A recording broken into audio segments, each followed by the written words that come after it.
everyone, welcome to Reach Higher Riverside, where we share all Reach Higher stories happening in the greatest county in the nation. My name is Priscilla Grijalva, and I work at the best high school in the world.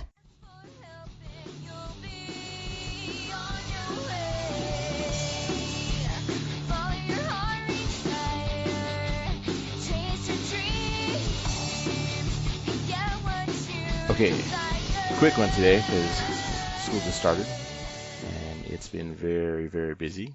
Yeah, we just did the chalk walk, so we'll post a couple of pictures of that. That was a lot of fun, but I'm still tired from it. Yeah, it's a great organization. It's the Children's Hospital of Orange County. So we walked a little over 3 miles to help the Children's Hospital with some of former Avid students. That was a lot of fun. And current students.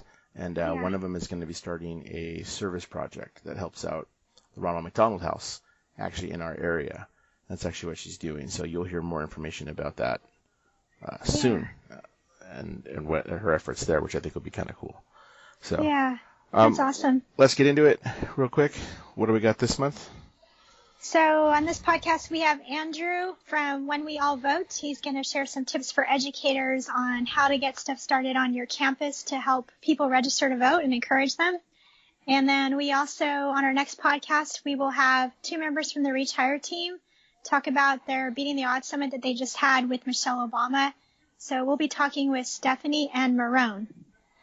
That's cool. This month it was a pretty cool episode. It was a little different as far as what it was as far as the voting stuff, but I learned a lot. I think it was actually pretty cool. So I encourage you to check out those resources if you're interested in civic engagement and getting students to register to vote or to pre-register if you're in a state that allows that. So let's pretty much get to it.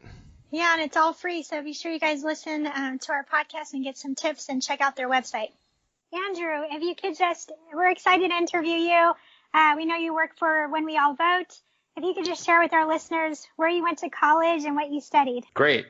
Well, Dan and Priscilla, it's great to meet you guys and to be here talking about voters and voter registration. I'm from New York City, and I went to the College of St. Rose in Albany, New York, and studied high school education. And I started my career as a high school social studies teacher on the Lower East Side of New York City. That's the accent. I can hear it. It comes out, Dan, when I'm excited and when I'm getting going. So talking about things like voter registration, really gets me going. So I left teaching, though, in 2008. I was teaching government economics, and I was teaching my students about the primary process, and we were doing a lot of voter initiatives in our school. And around that time, President Obama became the candidate, and I left New York City to move to Colorado to work on his presidential campaign. Following that time, I came back to New York, finished my master's degree, and then received an appointment in the Obama administration's Department of Education, where I led outreach to civil rights organizations and the labor community. And then following that time, I led some national and statewide campaigns that supported educational equity issues. And that eventually led me back to the Obamas and to join the When We All Vote program. Wow, you have a lot of great experience. Can you share with our listeners what When We All Vote is? Sure, I'd love to. When We All Vote is a nonpartisan, nonprofit 501c3 organization, and we are focused on closing the race and age gap in voting and changing the culture around voting. And we don't care about who you vote for or how you vote. We're not going to talk about that or tell you what you should be doing. But we just want you to get registered and to get out there and vote. That's of primary importance. More specifically, Priscilla, the K-12 school voter registration program is focused on making voter registration a priority in all schools across the country. And we have 2 main goals. The first is to change the culture and conversation around voting. And the second is to make schools and districts hubs for civic engagement, voter registration. And we are working with districts and schools across the country to register voters, increase turnout, and send a message to people about why voting is so important. Ultimately, we want voter registration and voting to become as common as a homecoming in schools. Yeah, I couldn't agree more. It's important for people to get out there and vote. And I noticed Michelle Obama is really involved with the When We All Vote campaign. Can you share how she got involved with it? She is. She's actually the founder and co-chair of the organization. And last fall, Mrs. Obama wanted to become more engaged in the conversation around voting. So she launched the When We All Vote initiative last year. And again, like I've said before, the main goal there was to become part of the conversation and change the culture around voting and registering to vote. The second part of that, we were really in particular focused on young people and people of color, traditionally marginalized populations that historically have turned out to vote in lower numbers and have been registered to vote in lower numbers. And amongst these groups, we want to increase turnout as well. Mrs. Obama is passionate about democracy and believes that for it to work, everybody needs to have their voices heard. And she uses a good one for people. You wouldn't let someone else come and choose what clothes you put on before you go to school. So, why would you let somebody else vote and choose your president, choose your governor, choose your mayor, et cetera? Yeah, and I know at our site what we did this past year was our history department had promoted the voting campaign or actually taught them about why it's important to vote in their classes. Mm-hmm. And then also Global, which is a club on campus, and Avid and Reach Higher, and even the school counseling team we promoted in our FAFSA workshop. But maybe you could share how we can, as educators, can help our students in school communities register to vote. If you could share with our listeners how they can take part in that. To directly answer your question, Priscilla, teachers and educators can text TEACH, TEACH, TEACH to 21333. That will introduce them to the program, and we will be able to directly contact them and follow up with supports and resource materials to get a program established in their school. But it's really important. I want to just point out a couple of things. First, we use the term educators in When We All Vote because we want to be sure that we're incorporating all members of the school community. This is not just something for civics teachers of senior high school students. I think the work that you are doing in Riverside that you mentioned just a moment ago is a great example to schools across the country. This is something that all school staff and students can be involved in. Mm-hmm. So when we talk about educators, we mean teachers of all grades and all subjects, principals, administrators, chair people, counselors, librarians, coaches, aides, any civic-minded individual in the school that wants to take this on and drive this work is welcome to the program. We also say K-12 and not just high school because we're focused on high school seniors that are eligible to register, and that's 17-year-olds that will be 18 by the next election. In some states, that's pre-registration as well. Yeah. But as importantly, we want to register parents of school-age children. So that is oftentimes parents that are enrolling their children in pre-K or kindergarten programs or into middle school.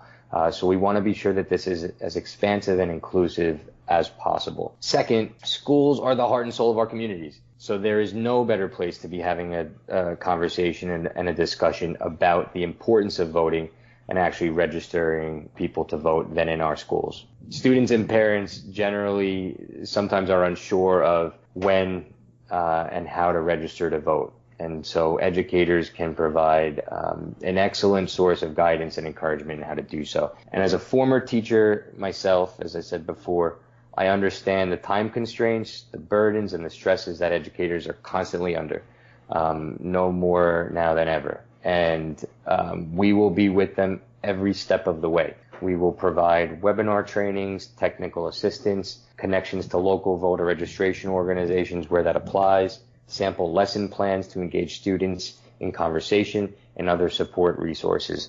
So again, to become a part of that program, to receive those materials and supports, teach to 1333. That is, again, text teach to 1333. Yeah, and I think another idea we were talking about for this school year is we have parent conference night. Mm-hmm. And so we have a lot of people come to that first fall conference, and we had talked it over about having promoting it at the parent conference to vote. And so we'll have information we got an organization to come out and do that, didn't we, too? Yeah, so they were going to help people register to vote, and then just having our students help promote it and our leadership. So they're a great organization. And then, sorry, go ahead, Dan. That was me. Yeah, that was me, Priscilla. I wanted to say a couple of things that popped into my head as you were talking. The first piece is that we're looking to improve the model of voter registration. And so we're not just looking to set tables up at a homecoming event or at a parent-teacher night, but to be very focused and intentional about the voter registration effort. And that means with eligible high school students, that means identifying students that are going to be able to vote and be registered, and talking to them one-on-one, having their coaches or their club supervisors connect with them and having the conversation in the classroom, and then registering that student. With parents, having the one-on-one conversation with them as well, and being proactive in engaging those folks to get registered to do that. And where can we find information on this? Is there a website? Yeah, we do have a website. It's whenweallvote.org. And on there you can learn how to register to vote. You can check your registration status. You can take the pledge to vote, which we are asking everybody to do.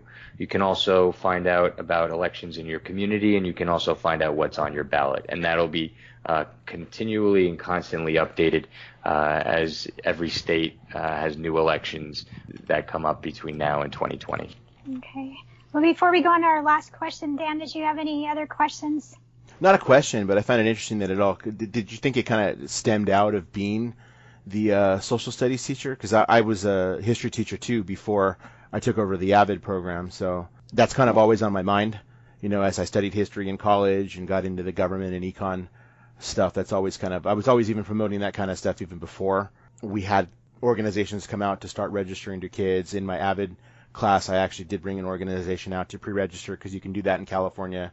Did you find it all kind of stemmed from that, just kind of being the history, civic-minded guy in general, with a background in that? Absolutely. I mean, I would, of course, go back further to my parents and my grandparents. We were always civically engaged, always having conversations about politics and government. It was always present in my life growing up, and I was always fascinated with the machinations of government and how it really worked. When I became a social studies teacher, I was then able to transfer that to my students, and then take it a step further and empower them with the tools and the resources to register and then to get involved. So it did stem out of that. But for the When We All Vote program, I would also add that as a social studies teacher, I also learned and understood that any program around civic engagement would live and die with me running it. And so I've seen a lot of voter registration programs and civic engagement programs put all the onus on the civics teacher. Some schools don't even have civics programs, or they'll put it on the social studies teacher. If that one teacher is not interested or is just overburdened to the degree that they are not able to take this project on, then the effort lives and dies with them. So we wanted to be sure that this was a team effort, and that any civic-minded educator in the school could be involved. And we also think that this conversation is really ripe for any class, math classes, science classes, technology, all the STEM fields. Today, with the capabilities that we have and how sophisticated we are, this conversation could work in any classroom. In a technology class, you could do voter progressions or demographic shifts and mapping and how that's impacted elections. And you could talk about other pieces like gerrymandering and how the map is changed and redrawn. So I think this is something that, yes, to answer your question, totally drove me to become a social studies and a history teacher, something I enjoyed talking about, but then also realized that we are able to certainly expand who is leading this work in the schools. And a point that I forgot to make, I wanted to make earlier, students are a major part of this.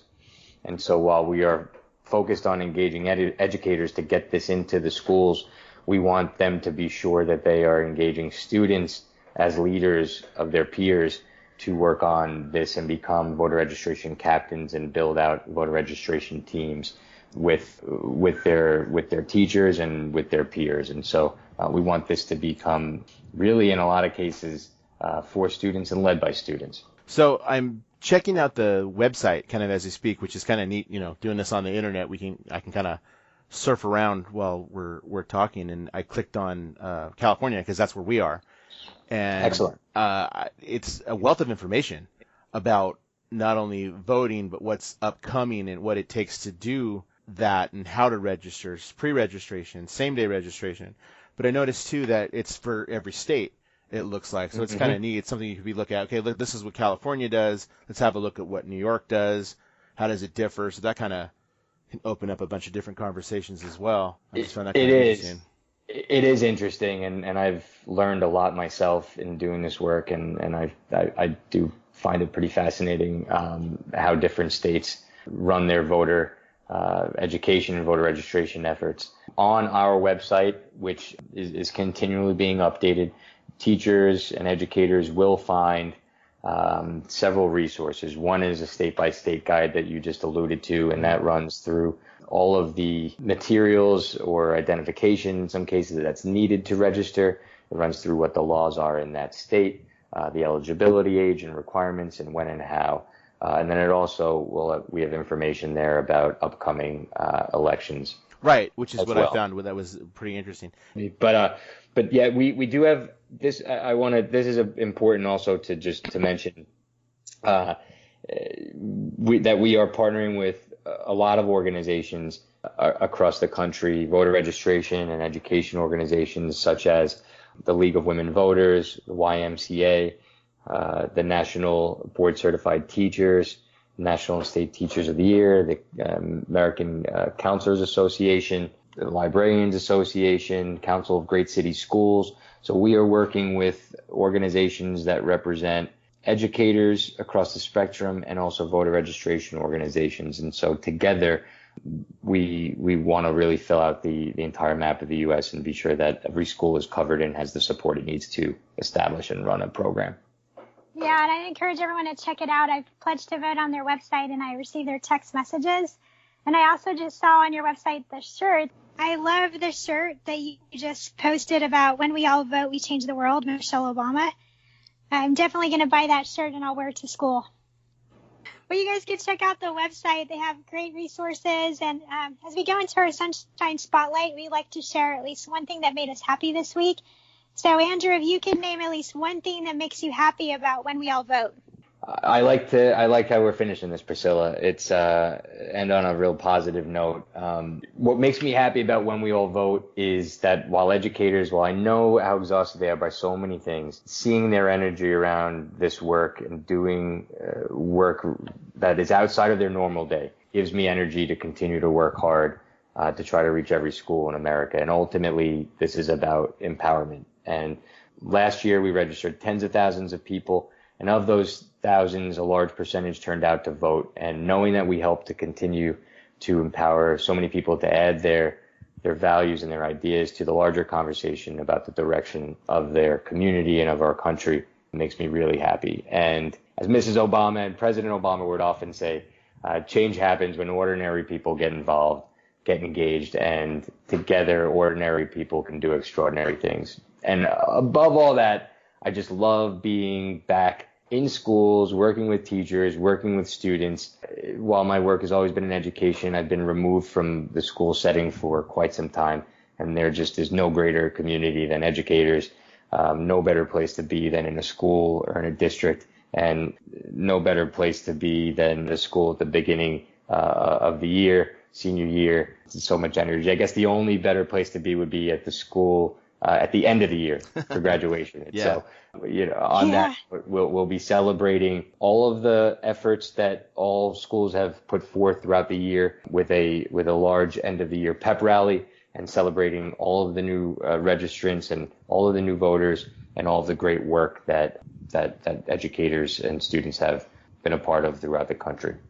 For my Sunshine Spotlight, it's being back at work, but also despite all the news information that's been going around with the recent tragedies, I'm very grateful for my family and friends and my job. Oh my gosh, I love working at the best high school in the world and helping kids. So just doing everything that you're doing with When We All Vote, it's been a great help to help us and other educators. So thank you, Andrew. As far as mine, This week I've had a lot of interactions with students as we get geared up for the school year. I use the Remind app, so they've been contacting me about summer work or scheduling or just what's going on, and you could tell there's excitement in the air for my incoming seniors, because I have students for their junior and their senior year in the program, so they're gearing up for college apps and insights and scholarships and everything else we got going. There's a genuine, they're nervous, but there's a genuine excitement in the air, and I've had several actually tell me like, I'm so excited for what we got. Like, I'm nervous, but I'm excited at the same time. The buzz in the air back to school. Yeah, well, thank you so much, Andrew. It was an honor to interview you, and we appreciate all the work you do in New York and across the country. Yeah, fantastic conversation. It was good. Priscilla and Dan, I appreciate all of your efforts. You guys really are standouts, and thanks for having me on. This was wonderful. No problem, Andrew. If you could just say goodbye to everyone out there listening. All right, goodbye, everybody, and don't forget, text TEACH to 21333. Thank you for tuning in to Reach Higher Riverside. You can follow us on Twitter at RH Riverside. You can subscribe to our YouTube channel at Reach Higher Riverside. You can also subscribe to our iTunes or Google Play Music and give us a rating. Thank you so much for listening in. We appreciate all of you tuning in. And as Michelle Obama would say, when they go low, we reach higher.